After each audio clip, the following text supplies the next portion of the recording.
Hello बच्चों, कैसे हो? बढ़िया। आप बढ़िया तो मैं भी बढ़िया। तो देखो बच्चों, आज हमें क्या पढ़ाई करनी है। आज है हमारे पास क्लास 12th का यूनिट नंबर 8 का वीडियो नंबर 7। तो बेटे ये 8वीं यूनिट का 7वां वीडियो है। और इससे पहले 6 वीडियो आपको प्लेलिस्ट में भी मिल जाएंगे और नीचे बेटे डिस्क्रिप्शन में भी मिल जाएंगे।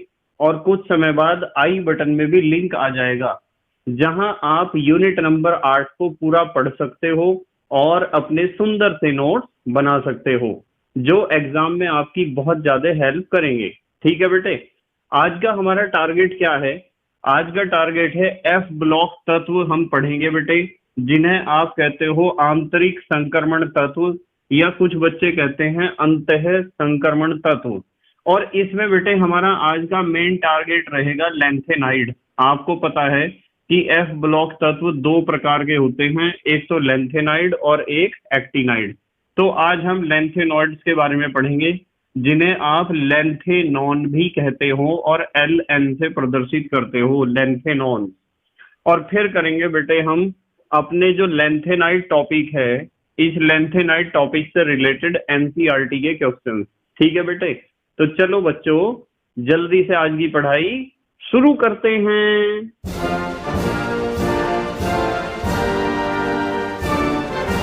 तो बेटे आज का हमारा जो मेन टॉपिक है वो है लेंथेनॉइड्स। हमें बेटे लेंथेनॉइड्स के बारे में आज बहुत ज्यादा स्टडी करनी है। पर बेटे लेंथेनॉइड्स पे पहुंचने से पहले हमें पता होना चाहिए कि एफ ब्लॉक तत्व या अंतः संक्रमण तत्व या आंतरिक संक्रमण तत्व का क्या मतलब है।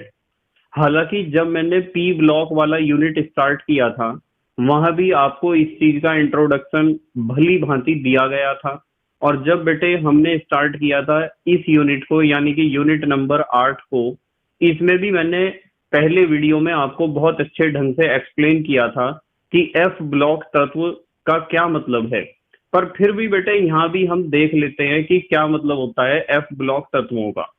जैसा कि आपने पहले पढ़ा था कि हमारी जो आवर्त सारणी है, उस आवर्त सारणी में जो छठा आवर्त है और सातवां आवर्त है, तो बेटे छठे और सातवें आवर्त से 14-14 तत्वों को उठाकर आवर्त सारणी के नीचे दो श्रेणियों के रूप में रखा गया है। इन दो श्रेणियों में रखे गए तत्वों को ही हम एफ ब्लॉक तत्व कहते हैं। अब क्यों कहते हैं एफ ब्लॉक तत्व? क्योंकि इनका अंतिम इलेक्ट्रॉन थर्ड लास्ट कक्षा यानी N-2 कक्षा के एफ उपकोष में प्रवेश करता है। ठीक है बेटे, देखो जरा ध्यान से। ये जो पहली श्रेणी है, इसमें 14 तत्व हैं। यहां से देखेंगे हम, लेंथेनम के पास से तो उठा रखा, पर जो तत्व नीचे रख रखे हैं श्रेणी में, वे सीरियम से लेके लुटीशियम तक के तत्व रखे हुए हैं। इन तत्वों को उठा रखा है छठे आवर्त से। ठीक है। तो क्योंकि इन्हें लेंथेनम के पास से उठा रखा है, ये जो पहला तत्व है लेंथेनम है, लेंथेनम के पास से उठा रखा है, और इन सब के गुण लगभग लेंथेनम जैसे हैं, इसलिए पहली श्रेणी में रखे गए तत्वों को हम लेंथेनॉइड्स कहते हैं। क्या कहते हैं बेटे? लेंथेनॉइड्स। यदि आपसे कोई क्वेश्चन पूछता है कि एफ ब्लॉक तत्व किसे कहते हैं, सबसे पहला क्वेश्चन तो ये पूछा जा सकता है कि एफ ब्लॉक तत्व का क्या मतलब है। तो आप कहोगे कि आवर्त सारणी जो हमारी है, उसमें छठे और सातवें आवर्त से और तीसरे वर्ग से, वर्ग तो होगा तीसरा, आवर्त होगा छठा और सातवां, तो छठे व सातवें आवर्त से एवं तीसरे वर्ग से 14-14 तत्वों को उठाकर आवर्त सारणी के नीचे रखा गया है, दो श्रेणियों के रूप में, दो सीरीज के रूप में। इन्हें हम कहते हैं एफ ब्लॉक तत्व या अंतः संक्रमण तत्व। जैसा कि हमने ऊपर लिखा है, एफ ब्लॉक तत्व या अंतः संक्रमण तत्व या आंतरिक संक्रमण तत्व। ठीक है बेटे। या आप इन्हें इनर ट्रांजिशन एलिमेंट भी कह सकते हो। ठीक है बेटे। देखो एक बात को समझो ध्यान से। अब वे आपसे पूछेंगे कि ये जो दो श्रेणियां हैं, ये दो श्रेणियां कौन कौन सी हैं, मतलब किस तरीके से दो श्रेणियां बनाई गई। तो आप कहोगे कि छठे आवर्त से जिन 14 तत्वों को उठाया गया है, उन्हें पहली श्रेणी में रखा है, सीरियम से लेकर लुटीशियम तक। और 7वें आवर्त से जिन 14 तत्वों को उठाया गया है उन्हें दूसरी श्रेणी में रखा गया है, थोरियम से लेके लॉरेंसियम तक। ठीक है बेटे। अब पहले जो श्रेणी है, पहली श्रेणी के तत्वों को लैंथेनॉइड क्यों कहते हैं?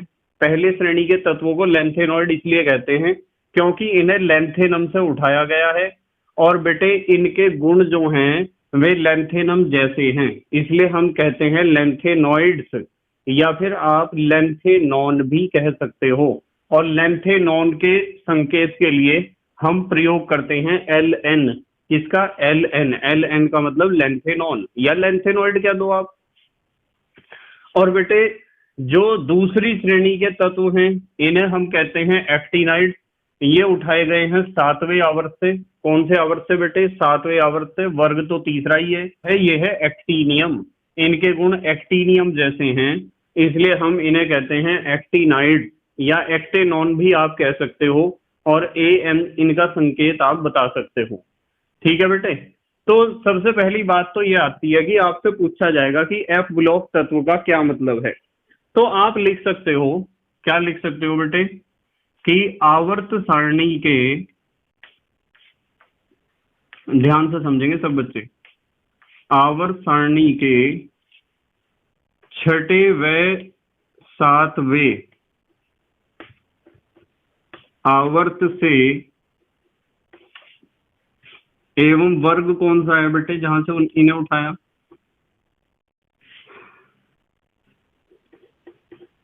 3वें वर्ग से।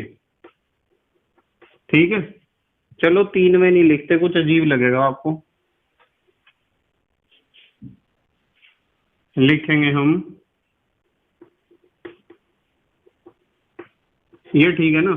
तीसरे वर्ग से 14 तत्वों को, 14 तत्वों को उठाकर आवर्त सारणी के, आवर्त सारणी के नीचे 2 श्रेणियों में, ये जो ऊपर बनाई मैंने, 2 श्रेणियों में रखा गया है।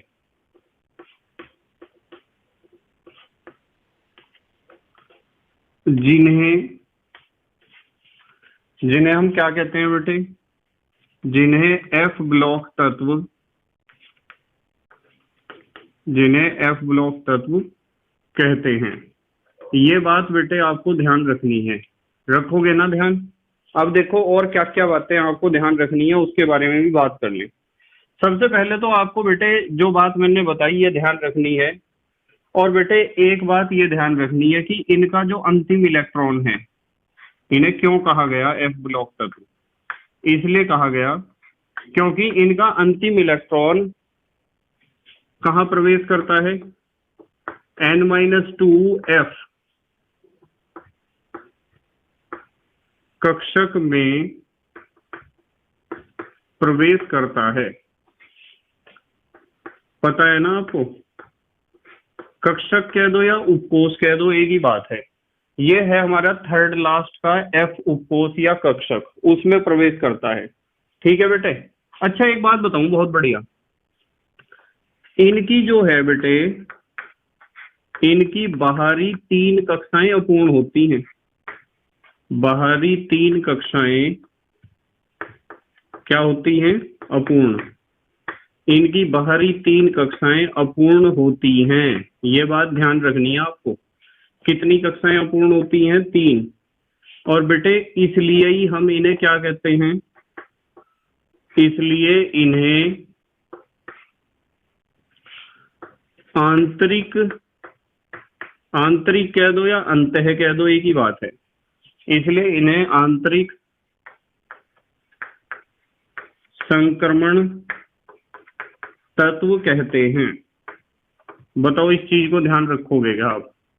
मतलब यदि कोई आपसे सवाल पूछ लेता है कि इन्हें आंतरिक संक्रमण तत्व या अंतः संक्रमण तत्व क्यों कहते हैं, तो आप बताओगे कि इनकी बाहर की 3 कक्षाएं क्या होती हैं? अपूर्ण। तीन कक्षाएं पता कौन सी? बाहरी कक्षा n, और उससे अंदर वाली सेकंड लास्ट कक्षा n-1, और थर्ड लास्ट कक्षा n-2। ये तीन कक्षाएं होती हैं बेटे अपूर्ण। अच्छा, एक बहुत अच्छी बात बताऊंगा चलो तुम्हें बेटे, इन्हें एक और नाम दिया गया था, इन्हें दुर्लभ मृदा तत्व भी कहते हैं। क्या कहते हैं? दुर्लभ मृदा तत्व। अब कुछ बच्चे सोच रहे होंगे कि सर इनका नाम दुर्लभ मृदा तत्व क्यों रखा गया है? इसलिए रखा गया था क्योंकि दुर्लभ का मतलब बहुत मुश्किल से मिलने वाले, मृदा माने मिट्टी में, तो मिट्टी यानी कि धरती में बहुत मुश्किल से मिलने वाले तत्व हैं, यानी कि बहुत कम मात्रा में पाए जाते हैं हमारी धरती की भू प्रॉपर्टी में। ठीक है बेटे।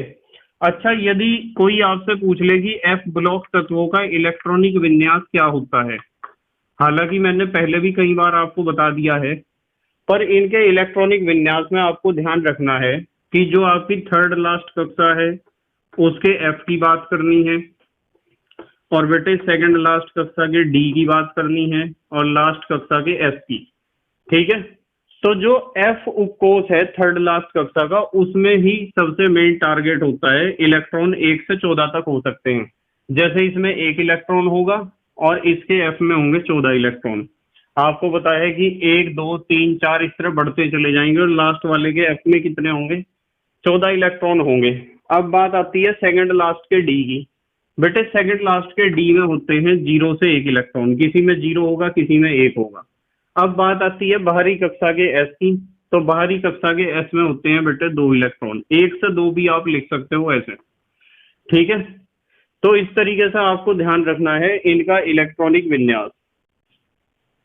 अच्छा, एक चीज और जरूर मेंशन करनी है कि एफ ब्लॉक तत्वों को दो श्रेणियों के रूप में, श्रेणी माने सीरीज, दो श्रेणियों के रूप में रखा गया है। याद रखोगे ना बेटे? उसमें से पहली श्रेणी का नाम बताओ क्या होता है? पहली श्रेणी का नाम होता है लेंथेनॉइड्स। क्या होता है? लेंथेनॉइड्स, या आप लेंथेनॉन भी कह सकते हो। मैं सामान्य रूप से LN लिखूंगा, आप ध्यान से देख सकते हो कि LN यहाँ किसी का संकेत नहीं है। LN, इन सबको कुल मिलाकर LN कह सकते हो आप, लेंथेनॉन कह सकते हो। ठीक है बेटे। और जो दूसरे होती है दूसरी श्रेणी, ये तो हो गए लेंथेनाइड्स या लेंथेनॉन। इस श्रेणी को आप क्या कहोगे बताओ? इस श्रेणी को हम कहते हैं एक्टिनॉइड्स। क्या कहते हैं बेटे? एक्टिनॉइड्स कहते हैं।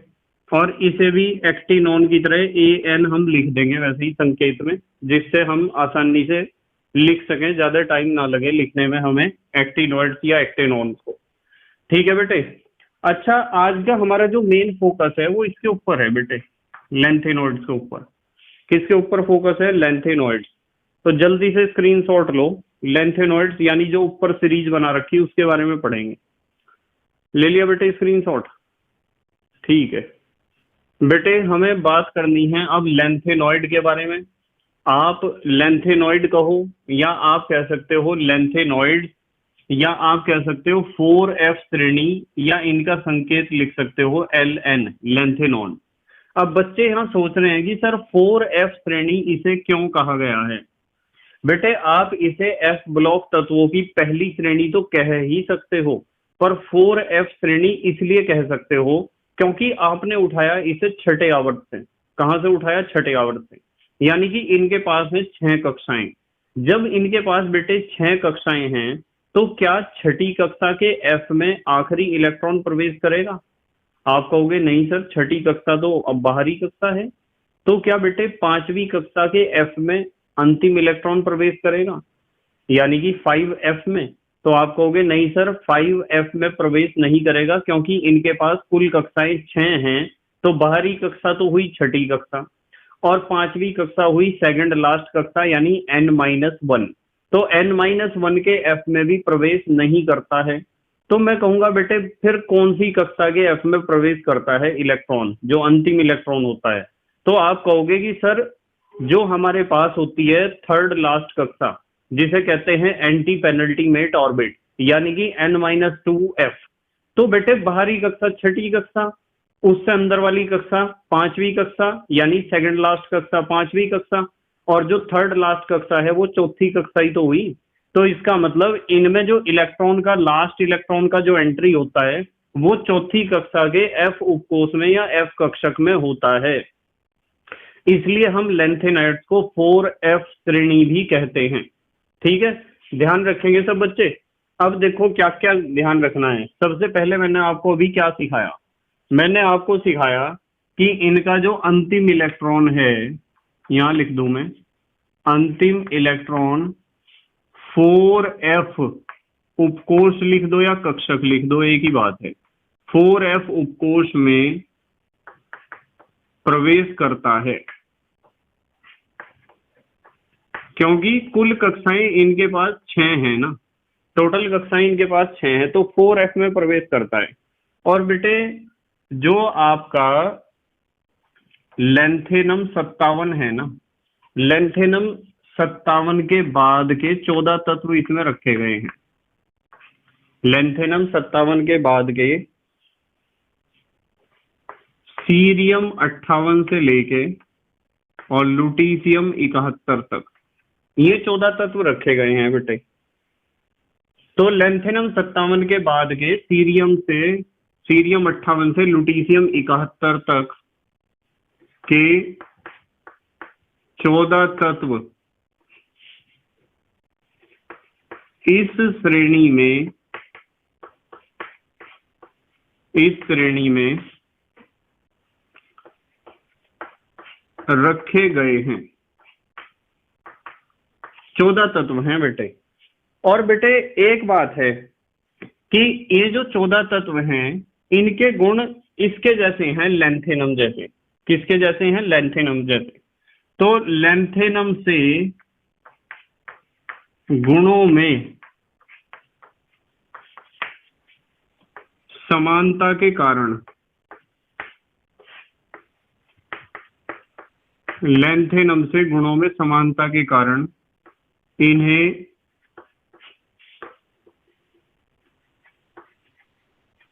लेंथेनॉइड्स या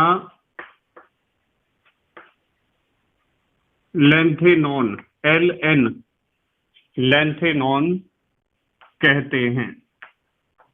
बस ये चीज आपको ध्यान रखनी है कि इन्हें आप लेंथेनॉइड्स कह दो या लेंथेनॉन कह दो। मैं तो हर जगह लेंथेनॉइड से लेंथेनॉन ना लिख के LN यानी इनका संकेत लिखूंगा, कॉमन संकेत। ठीक है बेटे। अच्छा, एक चीज और थोड़ा सा कंफ्यूजन रहता है बच्चों को कि ये जो लेंथेनम है पहले वाला, ये लेंथेनम इसके बाद की तो 14 तत्व रखे हमने लेंथेनम 57 के बाद के सीरियम से लेके लुटीशियम तक के 14 तत्वों को रखा है। पर क्योंकि लेंथेनम के गुण भी इनके जैसे ही हैं, इसलिए लेंथेनम को भी आप लेंथेनॉइड्स में ही अध्ययन कर सकते हो। मतलब इसका अध्ययन भी आप कहाँ कर सकते हो? इनके साथ। ठीक है। तो इसलिए कुछ बुक्स में क्या है, कुछ बुक्स में है कि लेंथेनम को भी इसी श्रेणी का सदस्य मान सकते हैं।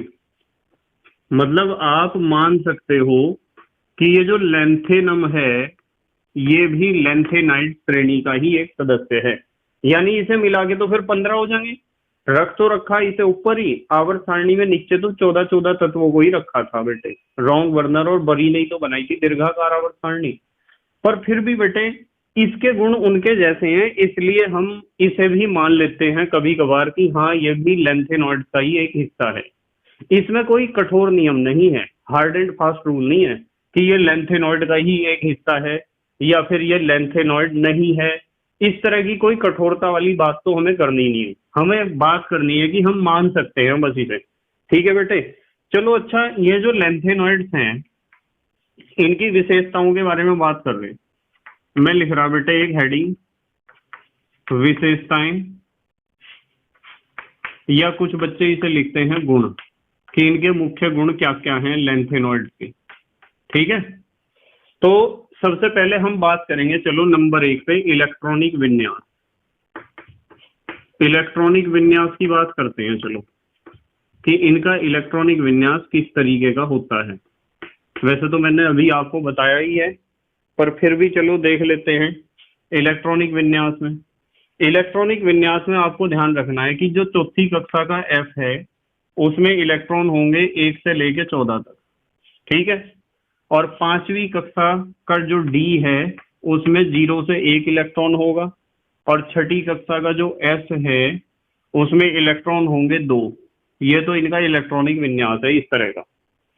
ठीक है, अच्छा एक चीज और ध्यान रखनी है कि इनका जो अंतिम इलेक्ट्रॉन है, इलेक्ट्रॉनिक विन्यास में इस चीज को भी लिख लो कि अंतिम इलेक्ट्रॉन कहाँ प्रवेश करता है, 4f उपकोष में।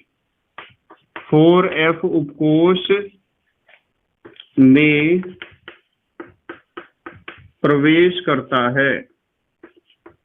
एक इस चीज का ध्यान रखना है कि अंतिम इलेक्ट्रॉन कहाँ प्रवेश करता है बेटे, 4f उपकोष में प्रवेश करता है। ठीक है, पर एक प्रॉब्लम है इसमें।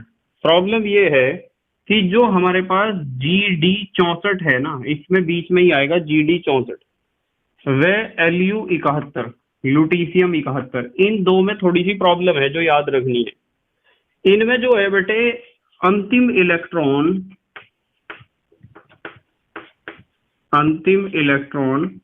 4f में एंट्री नहीं करने का है। ठीक है, इसमें क्या करेगा कि अंतिम इलेक्ट्रॉन 5d उपकोष में प्रवेश करता है। अब बच्चे सोच रहे होंगे कि सर ऐसा क्यों है, मतलब क्यों करता है 5d में एंट्री। 5d में बेटे इसलिए एंट्री करता है क्योंकि, मैं यहां लिख दूं जरा, आपको एकदम समझ में आ जाएगा क्यों करता है प्रवेश। क्योंकि इनमें क्या होगा बेटे, 4f7, देखो f में यदि 7 इलेक्ट्रॉन हैं तो f उपकोष आधा भर जाएगा ना। ठीक है भाई, आधा भर जाएगा। आपको पता है f में कितने आते हैं, 14 इलेक्ट्रॉन आते हैं, या तो 4f7 या 4f14। ये तो आधा भरा हुआ है, ये पूरा भरा हुआ है। f में यदि 7 इलेक्ट्रॉन हैं तो f उपकोष आधा भर जाता है, जिसे आप कहते हो अर्धपूर्ण। ठीक है, और यदि f में 14 इलेक्ट्रॉन हैं तो f उपकोष क्या होता है, पूरा भर जाता है, जिसे कहते हैं पूरा भरा हुआ या पूर्ण भरित। ठीक है बेटे, तो अब बात आती है कि 5d उपकोष में प्रवेश क्यों करा। इसलिए प्रवेश करा क्योंकि इनमें क्या होता है कि 4f7 या 4f14 विन्यास के कारण, ऐसा विन्यास मिल जाएगा ना, विन्यास के कारण स्थायित्व आ जाता है, स्थायित्व आ जाता है। मतलब जब आपके पास f में 7 इलेक्ट्रॉन हो जाएंगे या f में हो जाएंगे 14 इलेक्ट्रॉन, तो उस समय f उपकोष क्या हो जाता है, स्थायी। और जब स्थायी हो जाएगा तो इलेक्ट्रॉन इसमें ना प्रवेश करके चौथी कक्षा के f में 5वीं कक्षा के d में एंट्री मारता है, लास्ट इलेक्ट्रॉन। ठीक है बेटे, अब हमें बात करनी है परमाणविक तथा आयनिक आकार की। नंबर 1 में तो हमने इलेक्ट्रॉनिक विन्यास पढ़ा, नंबर 2 में हम पढ़ेंगे परमाणविक या आप आयनिक भी लिख सकते हो, परमाणु त्रिज्या या आयनिक त्रिज्या भी लिख सकते हो। देखो आकार की जगह आप त्रिज्या भी लिख सकते हो। परमाणविक या आयनिक आकार, इसकी जगह मैं लिख सकता हूं परमाणविक या आयनिक त्रिज्या। और ये है बहुत ज्यादा इंपॉर्टेंट, पेपर में हर साल पूछा जाता है। तो यदि हम यहाँ बात करें ना बेटे मान लो आपके पास ये कोई सीरीज है लेंथेनाइड्स की, ये सारे लेंथेनाइड्स हैं मान लो। तो लेंथेनाइड्स में यदि आप बाएं से दाएं चलोगे ना इस तरह, तो बाएं से दाएं जाने पर इनकी त्रिज्या घटती है। जैसे डी ब्लॉक तत्वों की 4 श्रेणियां हमने पढ़ी थी, 3D 4D 5D 6D। तो वे श्रेणियां जो हमने पढ़ी थी उन श्रेणियों में भी तो साइज घट रहा था, पर ग्रुप नंबर 10 तक घट रहा था, उसके बाद बढ़ना शुरू हो गया था।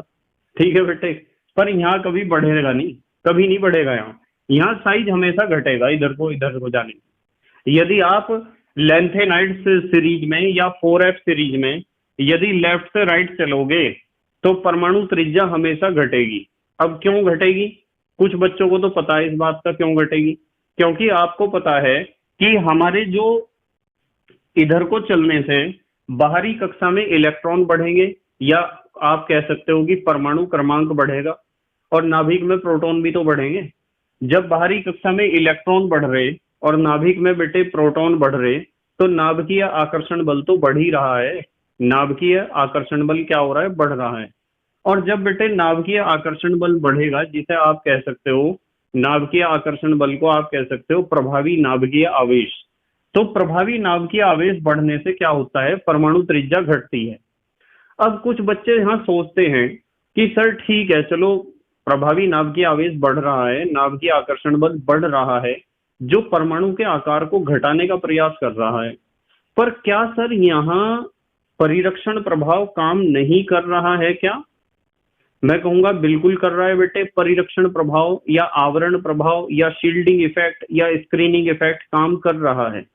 पर बेटे क्या आप इस बारे में सोच सकते हो कि इलेक्ट्रॉनों की संख्या चौथी कक्षा के एस में बढ़ रही है? देखो एस में तो 2 इलेक्ट्रॉन होंगे, और बेटे डी में 0 से 1 इलेक्ट्रॉनों की संख्या जो है थर्ड लास्ट के एफ में बढ़ रही, 1 से लेके 14 तक।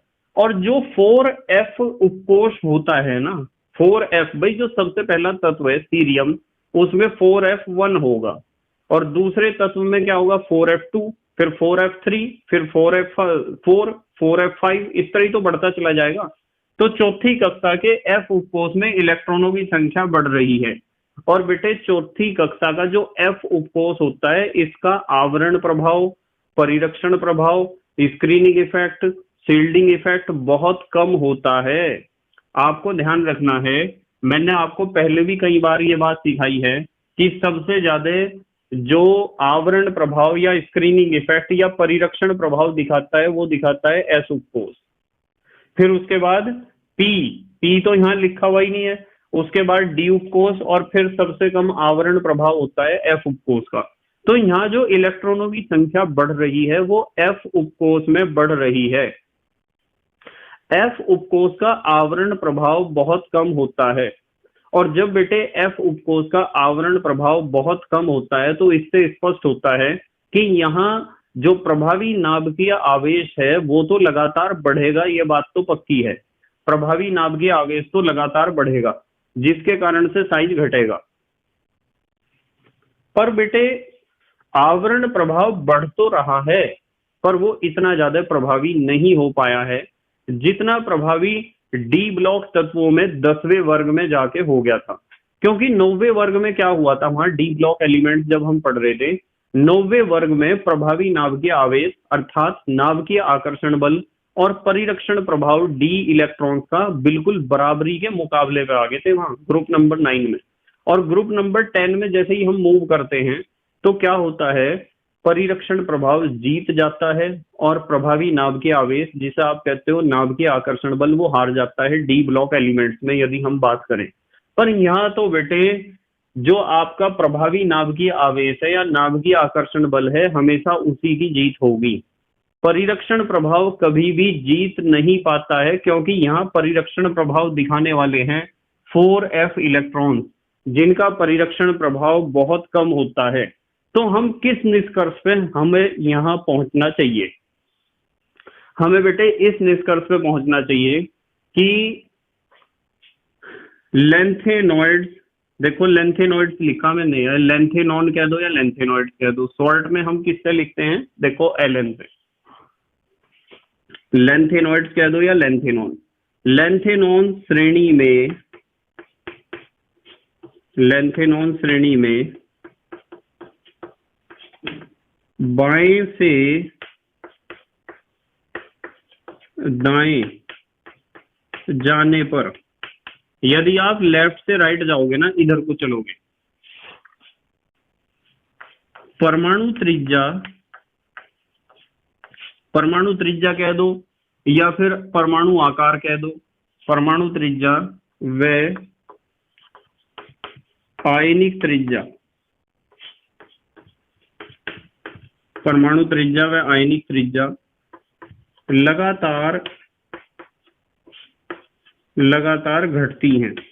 बेटे परमाणु त्रिज्याएं भी घटेंगी और आयनिक त्रिज्याएं भी लगातार घटेंगी। क्यों घटेंगी? यहां लिख दूं कारण, क्योंकि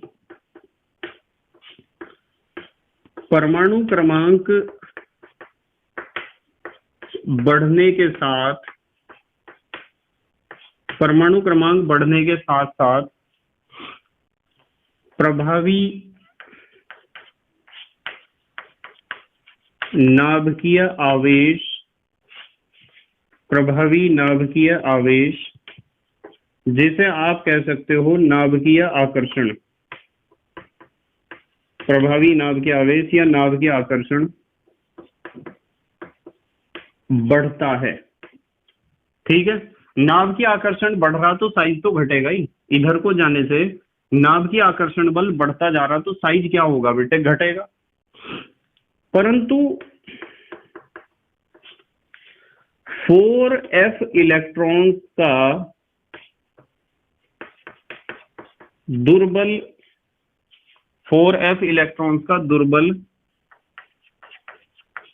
परिरक्षण प्रभाव, 4f इलेक्ट्रॉन्स का दुर्बल परिरक्षण प्रभाव इसका पूर्ण रूप से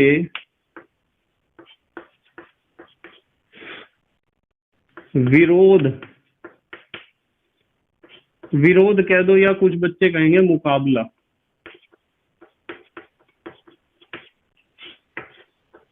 नहीं कर पाता है। बस ये बात आपको समझनी है, बहुत ध्यान से समझनी है कि यदि आप बाएं से दाएं इस तरह चलोगे तो नाभिकीय आकर्षण बल या प्रभावी नाभिकीय आवेश तो बढ़ेगा ही, हमेशा बढ़ेगा। यहाँ 4f इलेक्ट्रॉन्स परिरक्षण प्रभाव लगा तो रहे हैं, पर वो परिरक्षण प्रभाव दुर्बल है, कमजोर है, और कमजोर होने के कारण उसका पूर्ण रूप से विरोध नहीं कर पा रहा है, पूर्ण रूप से मुकाबला नहीं कर पा रहा है। किसका? नाभिकीय आकर्षण बल का। इसलिए जीत जो होगी बेटे नाभिकीय आकर्षण बल की ही होगी। यहाँ परिरक्षण प्रभाव कुछ भी नहीं कर पाएगा। ठीक है, अब सवाल ये आता है कि क्या सर इस चीज को किसी विशेष नाम से भी जाना जाता है? बेटे जो साइज घटता है ना, तो मैं लिखूंगा, ध्यान से देखियो जरा, इस घटना को ध्यान से समझियो, इस घटना को लेंथेनॉइड आकुंचन, इस घटना को लेंथेनॉइड आकुंचन या फिर आप कह सकते हो लेंथेनाइड संकुचन, क्या कह सकते हो? लेंथेनाइड संकुचन भी कह सकते हो, या तो आप कहो लेंथेनाइड आकुंचन या आप कह सकते हो लेंथेनाइड संकुचन, या फिर आप कह सकते हो लेंथेनाइड कॉन्ट्रैक्शन, लेंथेनाइड कॉन्ट्रैक्शन कहते हैं। और इसी नाम से पेपर में ये क्वेश्चन आपका इंतजार कर रहा है। किस नाम से? लेंथेनाइड आकुंचन के नाम से, या लेंथेनाइड संकुचन के नाम से, या लेंथेनाइड कॉन्ट्रैक्शन के नाम से। इन नामों से पेपर में क्वेश्चन बेटे पूछा जाता है। किसी भी नाम से आपसे क्वेश्चन इस तरीके से पूछा जाएगा कि लेंथेनाइड आकुंचन से आप क्या समझते हैं, या लेंथेनाइड संकुचन से आप क्या समझते हैं, या लेंथेनाइड कॉन्ट्रैक्शन से आप क्या समझते हैं। तो आप कहोगे कि यदि आप लेंथेनाइड श्रेणी या 4f श्रेणी में बाएं से दाएं जाते हो तो परमाणु त्रिज्या लगातार घटती हैं। क्यों घटती हैं? क्योंकि परमाणु क्रमांक बढ़ने के साथ प्रभावी नाभिकीय आवेश या नाभिकीय आकर्षण बढ़ता है। परंतु 4f इलेक्ट्रॉन का दुर्बल परिरक्षण प्रभाव इसका पूर्ण रूप से विरोध या मुकाबला नहीं कर पाता है। यानी कि 4f इलेक्ट्रॉन कोशिश तो कर रहे साइज को बढ़ाने की, परिरक्षण प्रभाव दिखा तो रहे हैं, आवरण प्रभाव, स्क्रीनिंग इफेक्ट, शील्डिंग इफेक्ट दिखा तो रहे हैं, पर उनके अंदर इतनी हिम्मत नहीं है कि वे नाभिकीय आकर्षण बल का मुकाबला कर लें और साइज को बढ़ा दें। इसलिए साइज हमेशा घटेगा ही बेटे, कभी नहीं बढ़ने का। और इस घटना को हम कहते हैं लेंथेनॉइड आकुंचन या लेंथेनॉइड संकुचन या लेंथेनॉन कॉन्ट्रैक्शन। एलएन का मतलब लेंथेनाइड है, देखो बार बार बता रहा मैं आपको, ठीक है। अच्छा जल्दी से स्क्रीनशॉट लो, फिर इसके प्रभाव देखेंगे कि क्या क्या इफेक्ट पड़ता है। ले लिया बेटे स्क्रीनशॉट, ठीक है। तो बेटे अब हमें सीखना है कि जो लेंथेनाइड संकुचन है या लेंथेनाइड आकुंचन है या लेंथेनाइड कॉन्ट्रैक्शन है, इसके क्या परिणाम हमें देखने को मिलते हैं। बहुत इंपॉर्टेंट क्वेश्चन है, ध्यान से समझेंगे सब बच्चे। इसके परिणाम में बेटे सबसे पहले तो आपको समझना है, नंबर 1 में यहां लिख दूं, पहले आपको समझना है कि जो ऑक्साइड है ना बेटे, ऑक्साइड और हाइड्रोक्साइड, ऑक्साइड व हाइड्रोक्साइड का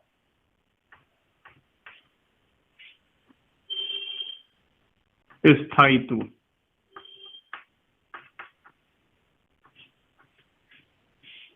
ऑक्साइड्स व हाइड्रोक्साइड का स्थायित्व, सबसे पहले तो ये समझना है, ठीक है बेटे। स्थायित्व कह सकते हो या फिर आप कह सकते हो, इसे एक और नाम से जाना जाता है क्षारीय लक्षण। इस तरीके से भी पूछा जाता है कि जो लेंथेनाइड्स हैं उनके लेंथेनाइड्स के ऑक्साइड भी बनते हैं, हाइड्रोक्साइड भी बनते हैं, तो उनका जो स्थायित्व है वो बाएं से दाएं जाने पर किस तरीके से प्रभावित होता है, या फिर आप कह सकते हो कि उनका क्षारीय लक्षण किस तरीके से क्या होता है, प्रभावित होता है। तो आपको बेटे एक बात ध्यान रखनी है कि यदि आप लेंथेनॉइड्स की बात करते हो, एलन यानी लेंथेनॉन्स या लेंथेनॉइड्स की बात करते हो, तो उनके ऑक्साइड भी बनते हैं और हाइड्रोक्साइड भी, दोनों ही बनते हैं।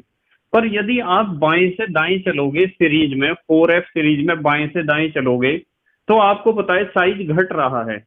और जब बेटे साइज घटेगा तो उनके जो ऑक्साइड होंगे यानी ऑक्सीजन से जो बॉन्ड बना रखा होगा, या हाइड्रोक्साइड यानी कि OH से जो बॉन्ड बना रखा होगा, वो भी तो घटेगा। भाई जो लेंथेनाइड है उसने ऑक्सीजन से बॉन्ड बना रखा है, लेंथेनाइड ने OH हाइड्रोक्साइड से बॉन्ड बना रखा है। अब यहाँ संयोजकता के हिसाब से चलो, अच्छा आप यूं बताओ, तीसरे वर्ग के हैं ये सारे, तो इनकी संयोजकता 3 है। ये कौन से वर्ग का है, 16वें का ऑक्सीजन, तो 16वें का तो बाहरी कक्षा में 6 इलेक्ट्रॉन, 6 इलेक्ट्रॉन है तो 8 करने के लिए 2 चाहिए, तो संयोजकता 2। तो इसका मतलब ये है कि लेंथेनाइड्स के जो ऑक्साइड है उनका सामान्य रूप से फार्मूला होता है Ln3 ये यहाँ लिखेंगे, ये यहाँ, यही तो होते हैं ऑक्साइड। इसकी संयोजकता कितनी है, 3, OH का तो सबको पता है, -1 आवेश होता है, तो LnOH का होल थ्राइस, 1 को तो लिखने की जरूरत ही नहीं है। तो लेंथेनाइड ने ऑक्सीजन के साथ बॉन्ड बना रखा, लेंथेनाइड ने OH यानी हाइड्रोक्साइड के साथ बॉन्ड बना रखा। यदि आप लेंथेनाइड श्रेणी में इधर को जाओगे तो इसका साइज घटेगा नहीं, इनके तो साइज घटेंगे, और साइज घटेंगे तो बॉन्ड, जो ये बॉन्ड है, ये वाला जो बॉन्ड है, इस बॉन्ड का साइज भी तो घटेगा। और बेटे जब बॉन्ड का साइज घटेगा तो इनका स्थायित्व बढ़ेगा, यानी कि ये ज्यादा स्टेबल हो जाएंगे, और जब ये ज्यादा स्टेबल हो जाएंगे तो बॉन्ड के टूटने के चांस घट जाएंगे, और जब बॉन्ड कम टूटेगा तो कम OH नेगेटिव आयन रिलीज करेगा, और जब कम OH नेगेटिव आयन रिलीज करेगा तो मैं कहूंगा कि ये जो लेंथेनाइड का जो हाइड्रोक्साइड है उसका क्षारीय लक्षण घटेगा, और इसका भी क्षारीय लक्षण क्या होगा, घटेगा। तो हमें एक बात पता चलती है, हमें यह पता चलता है कि बाएं से दाएं जाओगे ना जब आप, मैं लिख दूं यहां 4f श्रेणी में, 4f श्रेणी माने लेंथेनाइड, 4f श्रेणी में बाएं से दाएं जाने पर, बाएं से दाएं जाने पर क्या होता है बताओ, ऑक्साइड व हाइड्रोक्साइड, ऑक्साइड व हाइड्रोक्साइड, ब्रैकेट में लिख दूं ऑक्साइड किस तरह बने थे हमारे, Ln2O3, Ln2O3, और हाइड्रोक्साइड कैसे बने थे, LnOH का होल थ्राइस। ठीक है बेटे, हाइड्रोक्साइड का क्षारीय लक्षण, क्षारीय लक्षण क्या होता है बेटे, घटता है। तो यदि आप लैंथेनाइड सीरीज में लेफ्ट से राइट जाओगे तो उनके जो ऑक्साइड हैं और जो उनके हाइड्रोक्साइड हैं उनका नेचर दोनों का बेटे क्षारीय होता है, और वो नेचर क्षारीय लक्षण क्या होता है, घटता है। ठीक है, अब हमें दूसरे नंबर पे जो परिणाम पढ़ना है वो पढ़ना है द्वितीय व तृतीय संक्रमण श्रेणी के आकार में समानता। द्वितीय व तृतीय संक्रमण श्रेणी के आकार में समानता, ये चीज हमने पढ़ी थी संक्रमण तत्व जब पढ़ रहे थे हम। संक्रमण तत्व का मतलब डी ब्लॉक तत्व। आपको पता है डी ब्लॉक तत्वों की कितनी श्रेणियां होती हैं, डी ब्लॉक तत्वों की होती हैं 4 श्रेणियां। कौन कौन सी, 3D, 4D, 5D और 6D, यही तो पढ़ी थी बेटे हमने 4 श्रेणियां। अब ये यूं कह रहे कि जो दूसरी सीरीज है और तीसरी सीरीज है, द्वितीय व तृतीय यानी 4D और 5D, तो जब मैं आपको इन तीनों की तुलना करा रहा था, पहली दूसरी तीसरी सीरीज की, तो इस तुलना में बेटे हमने आपको एक बात बताई थी, यूं बताया था कि 3D सीरीज से तो छोटा साइज है 4D सीरीज का, पर बेटे 4D सीरीज और 5D सीरीज का साइज लगभग एक जैसा है। इसलिए है क्योंकि 5D सीरीज की खासियत यह है कि 5D सीरीज में F में 4F में इलेक्ट्रॉन्स पाए जाते हैं जिनका दुर्बल परिरक्षण प्रभाव होता है, और उस दुर्बल परिरक्षण प्रभाव के कारण क्या होता है, इनमें लैंथेनाइड संकुचन पाया जाता है। वहां मैंने ये बात लिखवाई थी आपको, क्या पाया जाता है, लैंथेनाइड संकुचन। और इस बात को भी बताया था कि इस लैंथेनाइड संकुचन को मैं क्लियर कर दूंगा वहां जब हम पढ़ेंगे एफ ब्लॉक एलिमेंट्स के बारे में। तो लैंथेनाइड संकुचन के कारण ही जो 5D सीरीज है यानी पहली दूसरी तीसरी श्रेणी है, उस तीसरी श्रेणी के तत्वों का आकार लगभग 4D के बराबर होता है। किसके बराबर होता है बेटे, 4D के बराबर। तो हम यहां लिख सकते हैं लैंथेनाइड संकुचन के कारण, लैंथेनाइड संकुचन के कारण, लैंथेनाइड संकुचन के कारण 4D श्रेणी लिख दूं, 4D श्रेणी के तत्वों का आकार, 4D श्रेणी के तत्वों का आकार बराबर किसके होता है, 5D श्रेणी के तत्वों का आकार।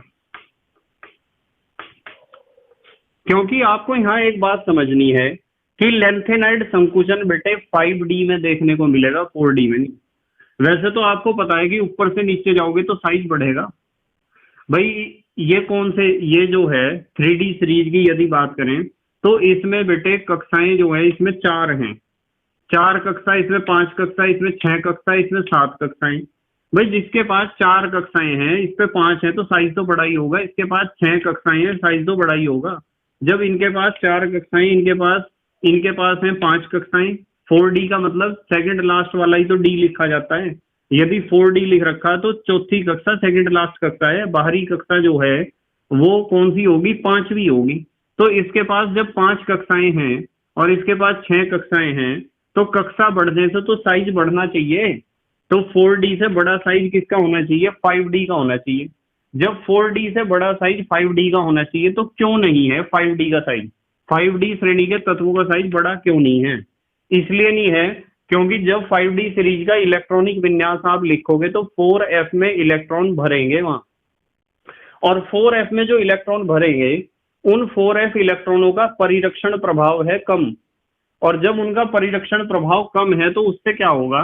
उससे ये होगा बेटे, कम परिरक्षण प्रभाव होने के कारण जो नाभिकीय आकर्षण बल है या नाभिकीय प्रभावी नाभिकीय आवेश है वो ज्यादा प्रभावी होगा, ज्यादा इफेक्टिव होगा, और ज्यादा इफेक्टिव होने के कारण जो 5D सीरीज के जितने भी तत्व हैं उनका साइज बेटे घटेगा ही, बढ़ने से तो गया। इसलिए 4D सीरीज के बराबर ही साइज आता है 5D सीरीज का, क्योंकि 5D सीरीज में मिलता है लेंथेनाइड संकुचन। ठीक है, तो ये बात भी आपको बिल्कुल सब बच्चों को ध्यान रखनी है कि 4D सीरीज के तत्वों का आकार 5D सीरीज के तत्वों के बराबर क्यों होता है संक्रमण तत्वों में। और तीसरा जो इसका परिणाम हमें देखने को मिलता है वो होता है बेटे लेंथेनाइड्स का पृथक्करण। लेंथेनाइड्स का पृथक्करण। अब लेंथेनाइड्स के पृथक्करण में क्या समझना है? हमें समझना है कि बेटे लेंथेनाइड संकुचन के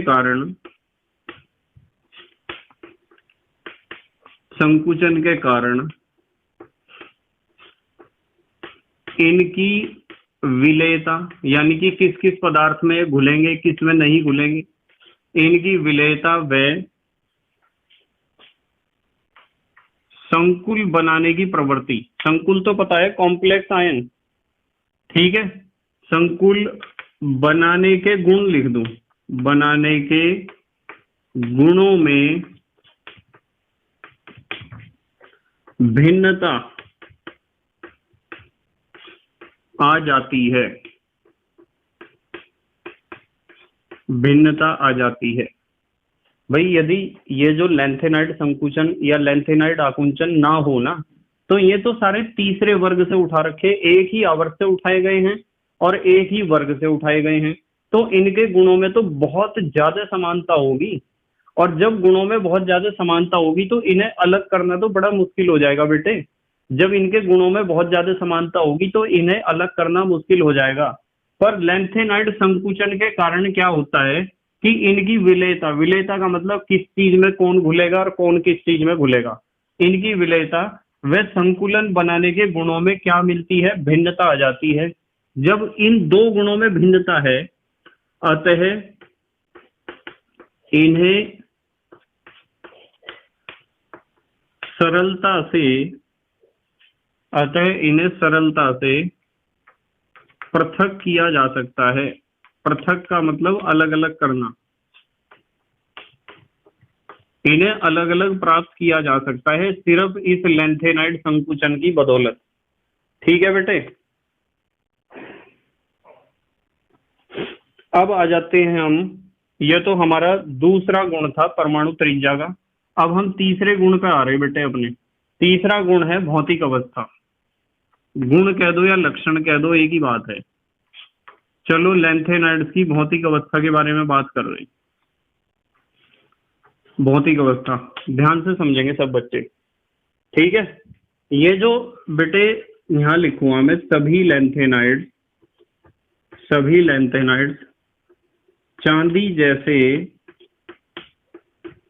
जैसे चमकदार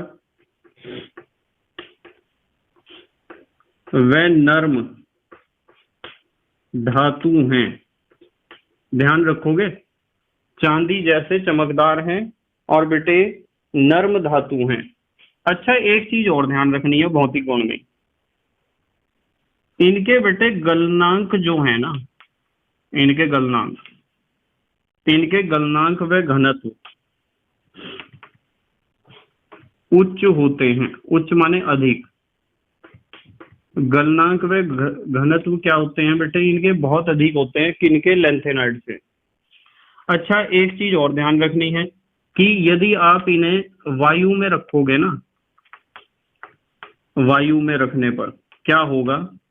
वायु में रखने पर तुरंत बदरंग, यानी रंग बदल देंगे अपना, बदरंग, या कुछ बुक्स में लिखा हुआ है बहुरंगी, हो जाते हैं। वैसे तो इनका रंग चांदी जैसा है ना, चमकदार हैं ये सारे के सारे। अब नंबर 4 पे जो गुण हमें डिस्कस करना है वो है घनत्व में परिवर्तन, या घनत्व ही लिख लो खाली। वैसे तो हमने घनत्व यहाँ भी पढ़ लिया देखो, पर फिर भी घनत्व के बारे में आपको ध्यान रखना है कि यदि आप श्रेणी में बाएं से दाएं जाओगे, यानी कि परमाणु क्रमांक बढ़ेगा, जब परमाणु क्रमांक बढ़ने के साथ घनत्व व कठोरता, घनत्व व कठोरता बढ़ती है। एक ये चीज ध्यान रखनी बेटे कि यदि आप लेंथेनाइड की श्रेणी में बाएं से दाएं जाओगे तो परमाणु क्रमांक तो बढ़ेगा ही, और परमाणु क्रमांक बढ़ने के साथ साथ इनका घनत्व भी बढ़ेगा, व कठोरता भी बढ़ेगी। नंबर 5, 5वें नंबर पे हम पढ़ेंगे बेटे आयनन एंथैल्पी।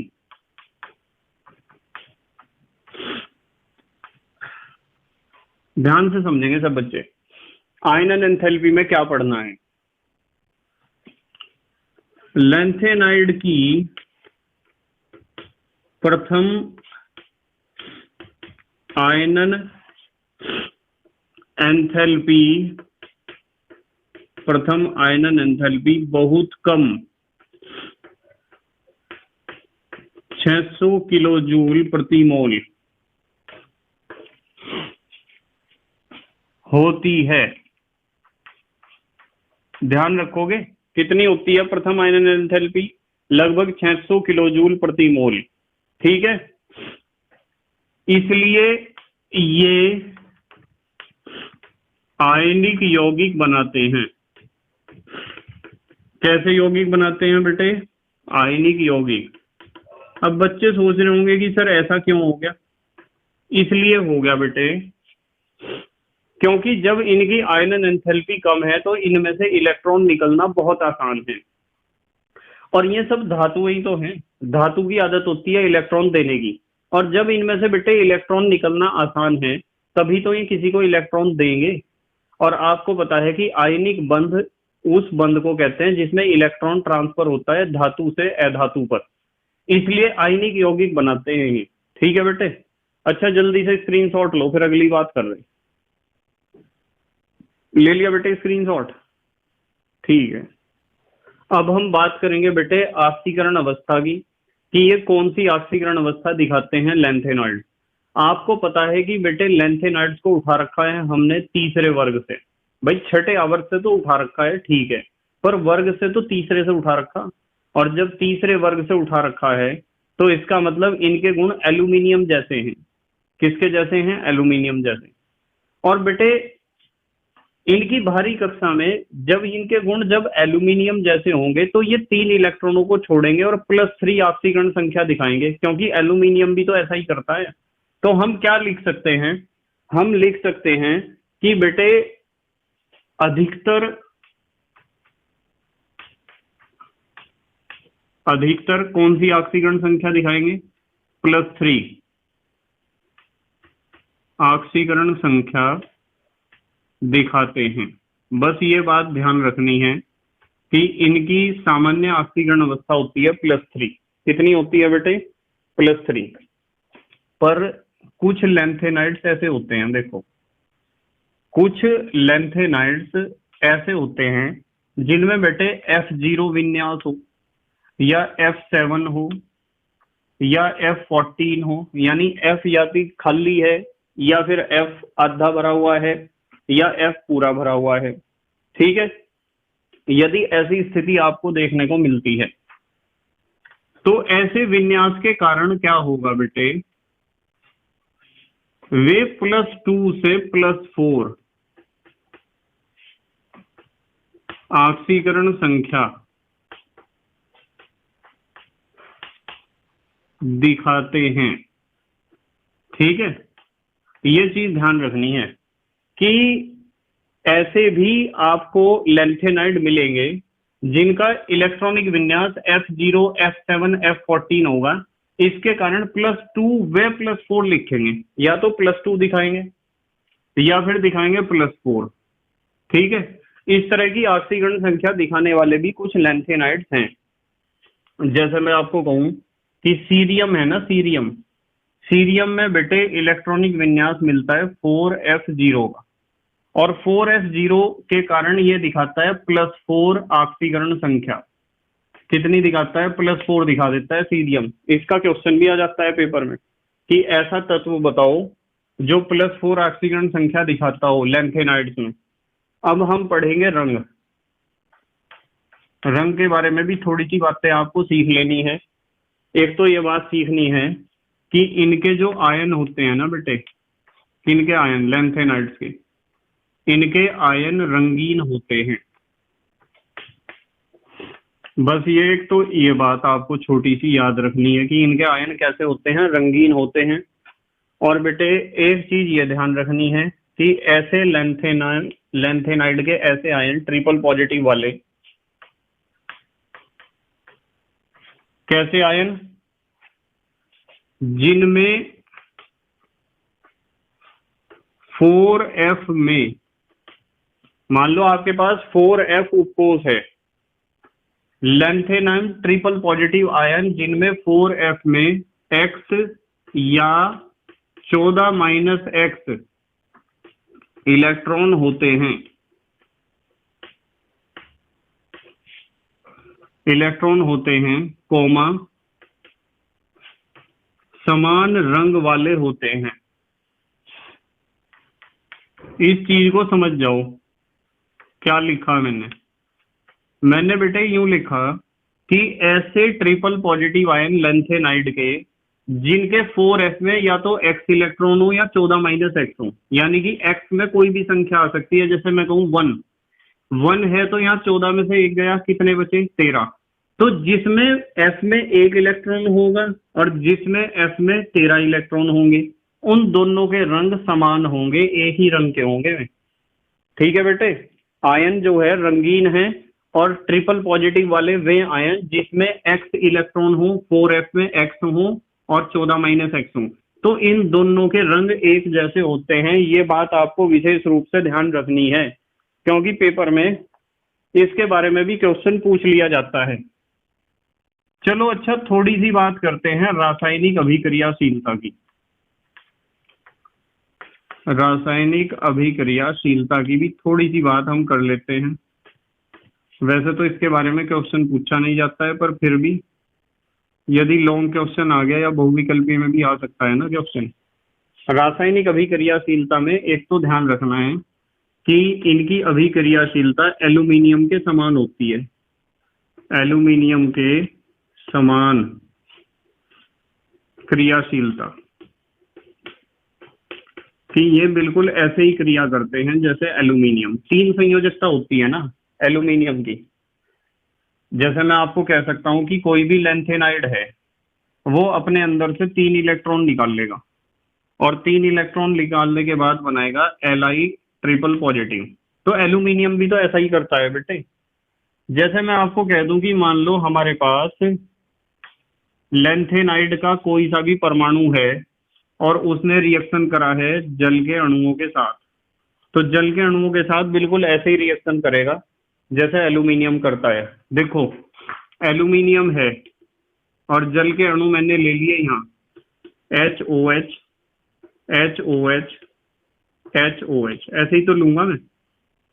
एक एल्यूमिनियम के 3 OH इसलिए लेने पड़ते हैं क्योंकि इसकी संयोजकता 3 है और इधर OH की संयोजकता 1 है। तो यदि मैं यूं कह दूं कि आपको पता है कि प्लस माइनस ऐसे ही तो टूटता है, और एल्यूमिनियम धातु है, इलेक्ट्रॉन छोड़ेगी इसके ऊपर तो हमेशा प्लस ही आएगा, +3 आएगा इसका आवेश। तो एक एल्यूमिनियम के साथ कितने OH जुड़ने चाहिए? मैं कहूंगा इसकी संयोजकता कितनी है? 3। OH की कितनी है? 1। तो बताओ, इसे यहाँ और इसे यहाँ नहीं लिखोगे क्या? तो 3 ही तो लिखोगे यहाँ, तो AlOH का होल थ्राइस बनेगा। ये पर यहाँ AlOH का होल थ्राइस बन गया, पर 3H को हम कैसे निकाल लें? इसलिए हम एल्यूमिनियम भी कितने ले लेते हैं? 2, और HOH कितने ले लेते हैं? 6, जल के अणु 6। तो इसी तरीके से जैसे 2 एल्यूमिनियम लेते हैं ना हम यहाँ पे, इसी तरह हमने लैंथेनम के भी 2 परमाणु लिए हैं, और बेटे जल के कितने लिए हैं? 6। 3 तो 1 को चाहिए, तो 2 को कितने चाहिए, 6 चाहिए, इसलिए लिए हम। तो हमें पता है कि लेंथेनम का क्या बनेगा, हाइड्रोक्साइड बनेगा। मैं लिख सकता हूँ लेंथेनम का बनेगा हाइड्रोक्साइड, ऐसा होल थ्राइस वाला। अब आप देख लो कितने हैं इसमें, 2 हैं लेंथेनम, लिख दिया, 2 लेंथेनम 2 लेंथेनम, 6 OH, 2 तिया 6 OH। अब 6 H बचे ना, इन 6 H का ये फायदा होता है कि ये 3H2 बन के उड़ जाते हैं। देखो 3 दूनी 6 H। इसलिए हमें क्या करना होता है, हमें करना होता है 2 लेंथेनम या 2 एल्यूमिनियम, इसलिए लिए थे हमने। और यदि आप ऐसे नहीं लेना चाहते, एक ही एल्यूमिनियम या एक ही लेंथेनम से रिएक्शन दिखाना चाहते हो, तो उसका भी तरीका है, उसमें भी कोई प्रॉब्लम नहीं है। कैसे बेटे, उसका तरीका यह है कि हम यहाँ 3H2 की जगह लिख सकते हैं 3/2H2, यानी जिसे आप कहते हो 1.5H2 हम करके लिख देंगे, तब भी कोई प्रॉब्लम नहीं है। अच्छा, इस रिएक्शन को देखियो जरा, 4Ln, लेंथेनम के रिएक्शन एल्यूमिनियम जैसे हैं, ध्यान रखना है, plus 3O2 is equal to 2Ln2O3। देखो ऑक्सीजन की संयोजकता 2 यहाँ लिखी हुई है, एल्यूमिनियम या लेंथेनम की 3 यहाँ लिखी हुई है। लेंथेनम ऑक्साइड अभी कुछ समय पहले भी मैंने आपको बना के दिखाया था, यानी कि इस तरह करता है वायु से क्रिया। यह लिख दिया मैंने वायु से क्रिया करने का तरीका ऐसा है इसका, लेंथेनम का, कोई सा भी लेंथेनम हो चाहे, ठीक है बेटे। और हेलोजन से कैसे क्रिया करेगा देखिए जरा, 2Ln प्लस 3X2, हेलोजन लिए हमने, 2LnX3। आपको पता है हेलोजन की संयोजकता 1 होती है, यहाँ 1 लिखा हुआ है, लेंथेनम की 3 होती है, यहाँ 3 लिखा हुआ है। बाकी संतुलित करने के लिए ये अंक हमने प्रयोग किए हैं। शुरू में जितनी भी संख्याएं हम प्रयोग करते हैं संतुलित करने के लिए, आपको संयोजकता का नियम बिल्कुल याद होना चाहिए बेटे। तो ये लेंथेनम के क्या बने, हैलाइड, लेंथेनम के ऑक्साइड, लेंथेनम के हाइड्रोक्साइड, यही तो बने। बस हमेशा ध्यान रखना चाहिए कि लेंथेनम जब OH से क्रिया करता है तो इसकी संयोजकता एल्यूमिनियम की तरह 3 है, इसकी 1 है। तो बेटे लेंथेनम हाइड्रोक्साइड ही तो बनेगा, इसका OH का क्या हो जाएगा, होल थ्राइस, पता है ना, तो बनेगा LnOH का होल थ्राइस। एक तो ये बात पता होनी चाहिए सब बच्चों को, एक पता होनी चाहिए कि लेंथेनम जब ऑक्सीजन से क्रिया करता है, कोई सा भी लेंथेनम ऑक्सीजन से क्रिया करता है, लेंथेनॉन ऑक्सीजन से जब क्रिया करेगा तो इसकी संयोजकता 3 है, इसकी 2 है, क्या बनेगा बताओ, Ln2O3। देखो Ln2O3 तो बना। और जब हेलोजन से क्रिया करते हैं ये लेंथेनाइड, ये लिख दिया हेलोजन X, इसकी संयोजकता 3 है, इसकी 1 है, क्या बनेगा बताओ, Lnx3। देखो Lnx3 तो बना। ये चीजें पता होनी चाहिए बेटे आपको बिल्कुल, ठीक है। चलो अच्छा, स्क्रीनशॉट लो, फिर पढ़ेंगे आगे। स्क्रीनशॉट लो, ले लिया बेटे स्क्रीनशॉट, ठीक है। देखो बेटे लेंथेनाइड्स के उपयोग भी पेपर में पूछे जाते हैं बहुत ज्यादा, लेंथेनाइड्स के उपयोग, इस पे मैं इंपॉर्टेंट लिख दूं, लो स्टार बना दिया मैंने यहाँ, इंपॉर्टेंट है क्वेश्चन। इसमें नंबर 1 पहला उपयोग बहुत इंपॉर्टेंट है, ध्यान से देखेंगे। लेंथेनाइड्स की मिश्र धातु को मिश्र धातु कहते हैं, ये ध्यान रखना है आपको, मिश्र धातु या मिश्र मेटल, ये क्या कहते हैं, मिश्र धातु, जिसका प्रयोग अपचायक के रूप में किया जाता है। हाँ, अपचायक के रूप में आप प्रयोग कर सकते हो, पर यह बात ध्यान रखनी है कि मिश्र धातु में लेंथेनाइड तो होता है लगभग 95%, कोई सा भी लेंथेनाइड हो 95% होगा, लोहा 5% होगा, plus sulphur, carbon, calcium, aluminium कुछ भी हो सकता है, शेष प्रतिशतता में जो बचती है, इतने इतने होते हैं ये सब। एक ये चीज ध्यान रखनी है। इसका उपयोग बंदूक की गोली, कवच, खोल, हल्के फ्लिंट उत्पाद में किया जाता है। ये चीजें ध्यान रखनी है, पहला उपयोग पूरा याद रखना है, पेपर में अलग से क्वेश्चन पूछा जाता है बेटे। नंबर 2, लेंथेनाइड के लवणों का प्रयोग लेजर के रूप में किया जाता है। लेजर और मेजर, ये दो चीज आप फिजिक्स में पढ़ते होंगे, अपने फिजिक्स वाले सर से आप पूछ सकते हैं लेजर और मेजर के बारे में। नंबर 3, उत्प्रेरक के रूप में किया जाते हैं प्रयोग लैंथेनाइड्स के। नंबर 4, सीरियम फास्फेट, सीई का मतलब सीरियम, PO4 का मतलब फास्फेट। सीरियम फास्फेट का प्रयोग पेट्रोलियम के भंजन में किया जाता है। नंबर 5, सीरियम ताप व पराबैंगनी किरणों को अवशोषित करता है। ये इसके उपयोग याद रखने हैं लैंथेनाइड सीरीज के पूरे के। अब आ जाओ आप अपनी किताब के उदाहरण नंबर 10 पर। उदाहरण 10 में कहा गया है, लैंथेनाइड श्रेणी के +4 ऑक्सीकरण अवस्था दिखाने वाले सदस्य का नाम बताओ। ऐसे तो बहुत सारे सदस्य हैं जो +4 ऑक्सीकरण संख्या दिखाते हैं, पर उनमें से एक हमने बता दिया सीरियम, PE, इसका परमाणु क्रमांक होता है 58। मैंने अभी आपको बताया था ऑक्सीकरण संख्या में कि सीरियम +4 ऑक्सीकरण संख्या या ऑक्सीकरण अवस्था क्यों दिखाता है। इसका कारण बेटे आपको बताया था कि इसका इलेक्ट्रॉनिक विन्यास होता है 4f0 स्थायी, जिसके कारण ये दिखाता है +4 ऑक्सीकरण संख्या। अब पाठ्य निहित के 10वें पे आ जाओ। लैंथेनाइड आकुंचन की तुलना में एक्टिनाइड आकुंचन अधिक होता है, क्यों? बहुत इंपॉर्टेंट क्वेश्चन है बेटे। लैंथेनाइड में जिस तरह आकुंचन होता है, इसी तरह एक्टिनाइड्स में भी होता है आकुंचन, कल हम पढ़ेंगे। पर एक्टिनाइड्स ज्यादा सिकुड़ जाते हैं लैंथेनाइड्स के मुकाबले, साइज में ज्यादा कमी आती है लैंथेनाइड्स के मुकाबले। किसमें? एक्टिनाइड्स में। ऐसा पता क्यों होता है? क्योंकि बेटे यहां देखो, क्योंकि एक्टिनाइड्स में 5f इलेक्ट्रॉनों का परिरक्षण प्रभाव लैंथेनाइड्स के 4f इलेक्ट्रॉनों के परिरक्षण प्रभाव से कम होता है। भाई आप जो लैंथेनाइड पढ़ रहे हैं इसमें परिरक्षण प्रभाव कौन दिखा रहा? 4f, जो विरोध कर रहा साइज घटाने का, 4f इलेक्ट्रॉन कर रहे।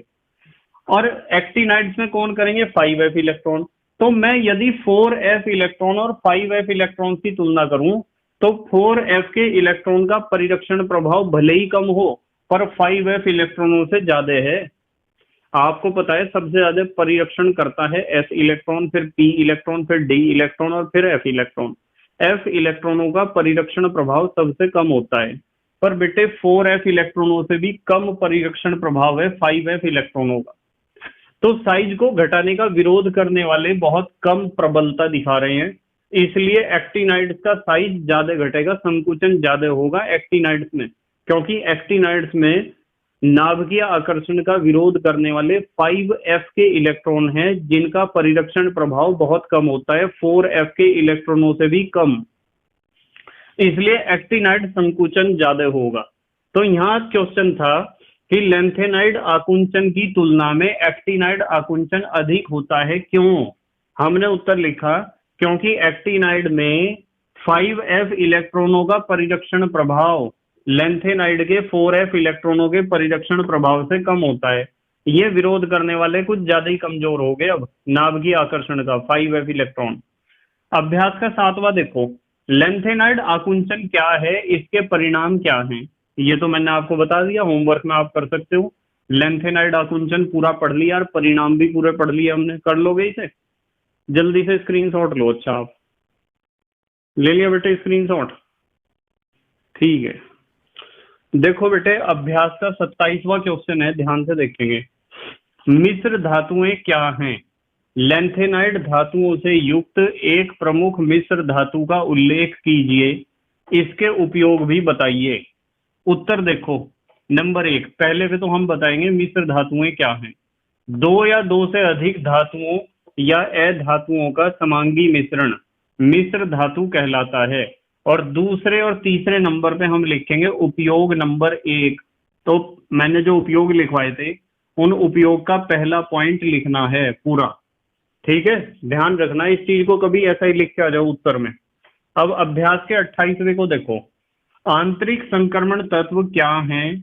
बताइए कि निम्नलिखित में कौन से परमाणु क्रमांक आंतरिक संक्रमण तत्वों के हैं? 29, 59, 74, 95, 102 और 104। उत्तर देखो, हालांकि ये चीजें सारी सिखा दी आपको, फिर भी उत्तर देखो। वे तत्व जिनका अंतिम इलेक्ट्रॉन n-2f उपकोष में प्रवेश करता है आंतरिक संक्रमण तत्व या f ब्लॉक तत्व कहलाते हैं। आपको पता है कि थर्ड लास्ट के F उपकोष में लास्ट का इलेक्ट्रॉन जाना चाहिए। अब 29 का जब इलेक्ट्रॉनिक विन्यास लिखोगे Ar4s1 3d10, आखिरी इलेक्ट्रॉन डी में गया तो इसे हम डी ब्लॉक तत्व कहेंगे, एफ ब्लॉक तत्व नहीं कहेंगे। देखो इस तरीके से इलेक्ट्रॉनिक विन्यास लिखने सिखाए थे ना आपको, ठीक है, सिखाए थे मैंने सारे इलेक्ट्रॉनिक विन्यास। इसमें एफ में जा रहा तो एफ ब्लॉक तत्व है, इसमें डी में जा रहा तो डी ब्लॉक तत्व है, इसमें एफ में जा रहा तो एफ ब्लॉक तत्व, एफ में जा रहा तो एफ ब्लॉक तत्व, इसमें डी में जा रहा तो डी ब्लॉक तत्व। तो एफ ब्लॉक तत्व कौन कौन से आए, 1 2 3, ये 3 आए एफ ब्लॉक तत्व, बाकी 3 क्या हैं, डी ब्लॉक तत्व हैं। ठीक है बेटे, जल्दी से स्क्रीनशॉट लो। अच्छा, ये इलेक्ट्रॉनिक विन्यास सिखाए थे आपको लिखने, पिछले वीडियोस यदि आपने देख रखे हो सारे, ले लिया बेटे स्क्रीनशॉट? ठीक है, देखो बेटे अभ्यास का 32वां क्वेश्चन है, लेंथेनाइड श्रेणी के उन सभी तत्वों का उल्लेख कीजिए जो +4 व +2 ऑक्सीकरण अवस्थाएं दर्शाते हैं। इस प्रकार के व्यवहार तथा उनके इलेक्ट्रॉनिक विन्यास के बीच संबंध स्थापित कीजिए। देखो उत्तर, +4 ऑक्सीकरण संख्या दिखाने वाले हैं CE, PR और TB, और +2 दिखाने वाले हैं ND, SM, EU, TM और YB। ये थोड़े से याद रखने पड़ेंगे आपको, बस इन्हें याद कर लेना, नीचे कारण लिखे हुए हैं। देखो 5D06S2 विन्यास वाले तत्व आसानी से 2 इलेक्ट्रॉन खोकर +2 ऑक्सीकरण अवस्था दिखाते हैं। जिनका विन्यास ऐसा होगा में ये 2 इलेक्ट्रॉन छोड़ देंगे और कौन सी ऑक्सीकरण संख्या दिखाएंगे, +2। +2 दिखाने का कारण तो ये है। अब +4 का कारण क्या है, देखो जो तत्व 4 इलेक्ट्रॉन खोकर या तो F0 या फिर F7 अवस्था में आ जाते हैं। भाई F0 और F7 तो आपको पता है कैसी अवस्थाएं, स्थायी, वे +4 ऑक्सीकरण अवस्था दिखाते हैं। ये हमने इस प्रकार के व्यवहार तथा उनके इलेक्ट्रॉनिक विन्यास के बीच संबंध स्थापित कीजिए, ये हमने संबंध बताए हैं। ठीक है बेटे, अब देखो अभ्यास का 31वां क्वेश्चन, हुंड नियम के आधार पर सीरियम ट्रिपल पॉजिटिव आयन के इलेक्ट्रॉनिक विन्यास को व्युत्पन्न कीजिए तथा प्रचक्रण मात्र सूत्र के आधार पर इसके चुंबकीय आघूर्ण की गणना कीजिए। देखो उत्तर, सीरियम 58 इलेक्ट्रॉनिक विन्यास हमने लिख लिया इसका। सीरियम का ट्रिपल पॉजिटिव आयन बनाना है, यानी कि 3 इलेक्ट्रॉन निकालने हैं। पहले छठी कक्षा खाली करो, फिर 5वीं, छठी के 2 और 5वीं का 1, ये दोनों इलेक्ट्रॉन निकल जाएंगे, 2 इसमें से और 1 इसमें से, बचेगा 4F1। 4F1 हमारे पास बचा, तो इसका मतलब F में होते हैं 1 2 3 4 5 6 7 कक्षक होते हैं, इलेक्ट्रॉन 1 है, तो इसका मतलब अयुग्मित इलेक्ट्रॉन बराबर कितना हुआ, 1। फार्मूला लगाया, μ = n × n+2 का अंडर रूट, n की जगह 1 रख दिया हमने, ये आ गया √3, और √3 का वैल्यू होता है 1.73, बोर मैग्नेटॉन इसका मात्रक है। इस तरीके से ये क्वेश्चन करना है। जल्दी से हमारे देश के प्यारे प्यारे बच्चे स्क्रीनशॉट लेंगे, जल्दी से ले लिया बेटे स्क्रीनशॉट? ठीक है, तो बच्चों मुझे उम्मीद है कि आज का टॉपिक आपके समझ में आया होगा। थोड़ा सा कॉम्प्लिकेटेड तो आपको लगा होगा, पक्की बात है, थोड़ा सा जटिल या कॉम्प्लिकेटेड आपको टॉपिक लगा होगा, पर बेटे ये बहुत इंपॉर्टेंट टॉपिक है और इसमें से 2-3 क्वेश्चन बहुत इंपॉर्टेंट बनते हैं, जिनमें से एक है लेंथेनाइड आकुंचन या लेंथेनाइड संकुचन, जिसे आप लेंथेनाइड कॉन्ट्रैक्शन भी कह सकते हो। कल को हम पढ़ेंगे बेटे एक्टिनाइड्स के बारे में, और फिर हम इनका दोनों का करेंगे कंपैरिजन, और हमारी यूनिट हो जाएगी खत्म। ठीक है, मैं कोशिश करूंगा कि कल ही यूनिट कंप्लीट हो जाएगी। फिर हम पढ़ेंगे उपसह संयोजक यौगिक, जिसे आप कोऑर्डिनेशन कंपाउंड्स कहते हो। ठीक है बेटे, बस प्लेलिस्ट के अनुसार अपनी पढ़ाई करो यदि केमिस्ट्री को समझना है। ठीक है बेटे, तो thank you very much for watching this video. Okay, bye.